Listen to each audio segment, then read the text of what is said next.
நான் சும்மா சொல்லல. எஞ்சிய வாழ்நாள்ங்கிறது வந்து கொஞ்சம் தானே இருக்கு, கொடுத்துட்டு போவேன். எங்க நீங்க கொடுக்குவோம் அப்பா. எஞ்சிய வாழ்நாள் என்பதை கொடுப்பதற்கான அன்பை நீங்க முன்னாடி அட்வான்ஸா அச்சாரமே எனக்கு கொடுத்துட்டீங்க. இனி எனது எல்லாம் உங்களது தான். அப்படிப்பட்ட ஆளை நீங்க தூக்கி பிடித்து ஆக வேண்டும். அதற்கு வீட்டில் உட்கார்ந்து இருக்கீங்களே, அவங்க எல்லாம் கொஞ்சம் வெளியே வாங்க. வெளியே வந்தீங்கன்னா இவ்வளவு செலவு பண்ண வேணாம். என்கிட்ட செலவு பண்றதுக்கு நீங்க எவ்வளவு கோடி கொடுக்கறீங்களோ அந்த கோடி தானே என்கிட்ட இருக்கும். உங்ககிட்ட இருந்து திருடினாதான் 1000 கோடி எல்லாம் கிடைக்கும். நான் அதுக்கு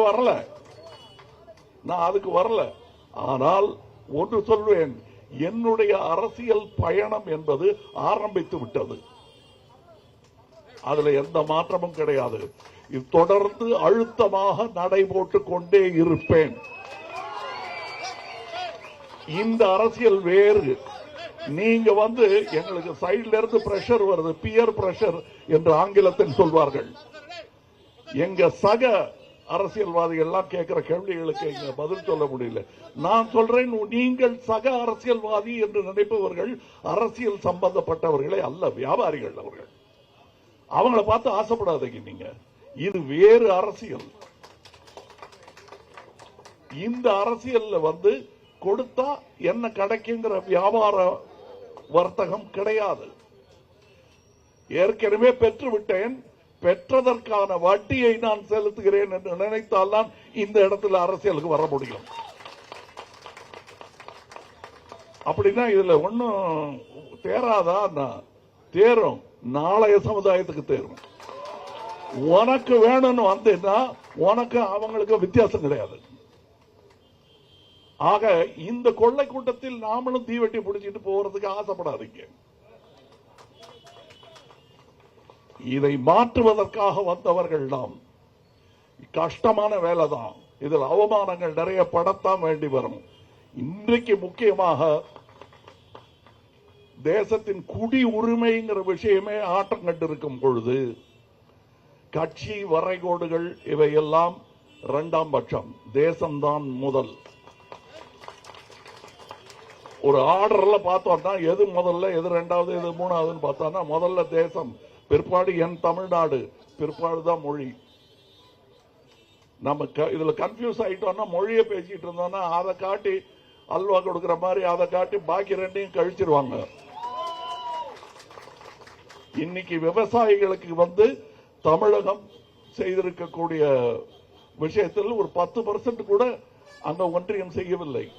இன்னும் சொல்ல போனா அவங்க வரும்போது ஒரு எப்படி நாட்டை படையெடுக்க வரும் எதிரி படைக்கு என்னென்ன வரவேற்பு உண்டோ அத்தனையும் அங்கே விவசாயிகளுக்கு கிடைத்துக் கொண்டிருக்கிறது. டெல்லியில் ஆணி படுக்கை போட்டு வச்சிருக்காங்க அவங்க வந்தா படுக்கிறதுக்கு, நடக்கிறதுக்கு.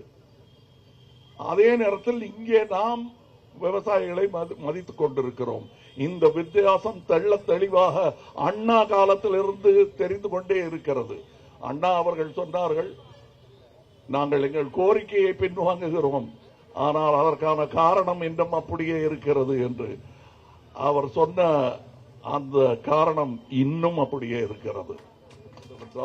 வருமானம் எந்த ஸ்டேட்ல இருந்து வருதுன்றத சென்டர் கணக்கெடுக்கட்டும். முதல் 3 ஸ்டேட்ல தமிழகம் இருக்கும். நம்ம கொடுக்கிற ஒவ்வொரு ரூபாய்க்கும் 29 பைசா தான் திரும்பி வருது. ஆனா அதையே வந்து இன்னைக்கு சீட்டு நிறைய வச்சிருக்கிற எம்பி, பீகார், யூபி சொல்ல முடியாது. அவங்களுக்கு 4 ரூபாய் கிடைக்குது.